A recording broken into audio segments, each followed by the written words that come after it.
थाना किशनगंज क्षेत्र में सनसनीखेज वारदात, किराएदारों द्वारा नाबालिग का अपहरण, पुलिस कार्यप्रणाली पर गंभीर प्रश्न चिन्ह। इंदौर, मऊ, किशनगंज।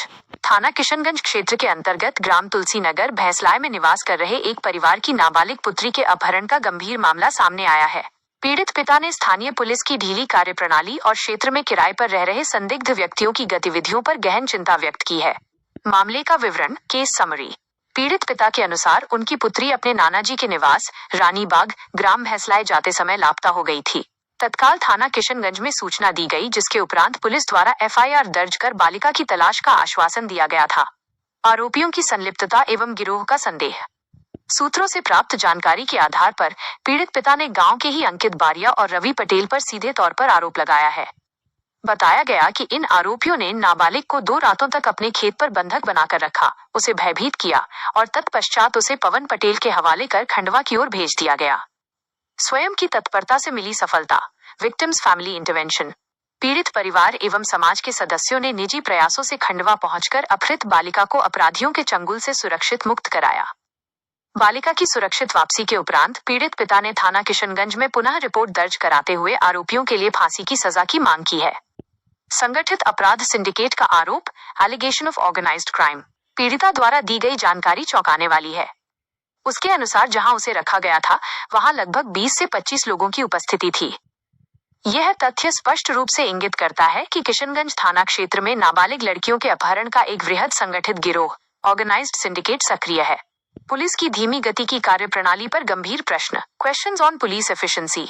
पीड़ित पिता ने थाना किशनगंज पुलिस की धीमी गति और लचर कार्यप्रणाली पर गंभीर सवाल उठाए हैं।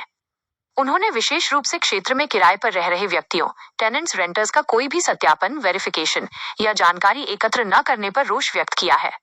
यह लापरवाही न केवल इस तरह के अपराधों को बढ़ावा देती है, बल्कि यह भी आशंका उत्पन्न करती है कि इस क्षेत्र में कई गंभीर अपराधी, हार्डन्ड क्रिमिनल्स बिना किसी पुलिस निगरानी के शरण लिए हुए हैं। यह मामला पुलिस प्रशासन की त्वरित और प्रभावी कार्रवाई की मांग करता है, ताकि इस संभावित संगठित गिरोह का पर्दाफाश किया जा सके और क्षेत्र की सुरक्षा सुनिश्चित हो सके।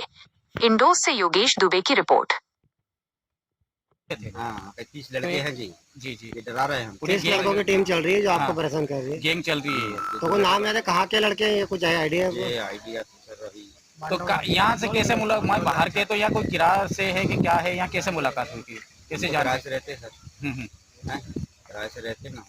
लड़के कहाँ रहते हैं, मतलब ये यहीं के हैं? लड़का जो हम जहाँ किराए से रहते हैं उसके सामने रहता था।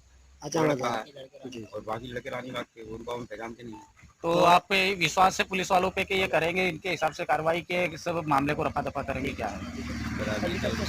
अभी तो कुछ नहीं हुआ, तो क्या उम्मीद है आपको?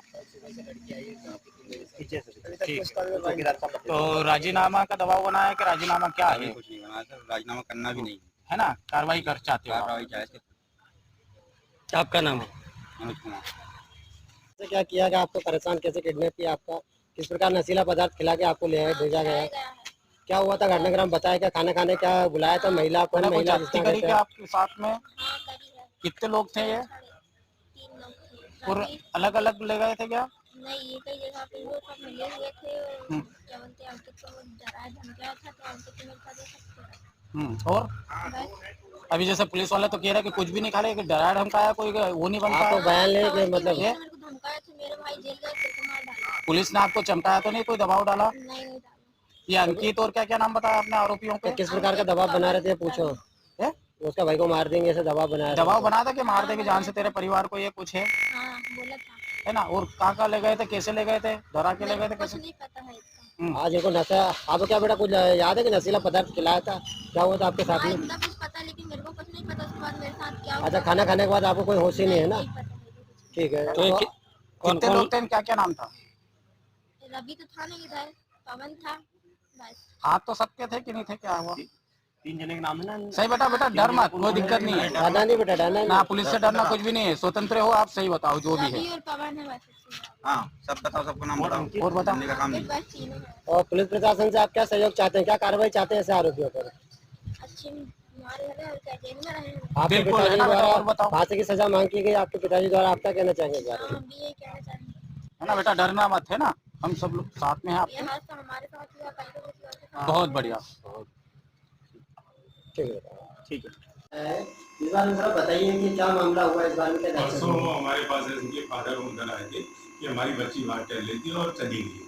उसकी रिपोर्ट पर 363 मतलब जो BNS की जो धारा है उसमें हमने कार्रवाई की थी और कार्रवाई के बाद जैसे ही सूचना मिली तो उसको बच्ची को रिकवर किया है।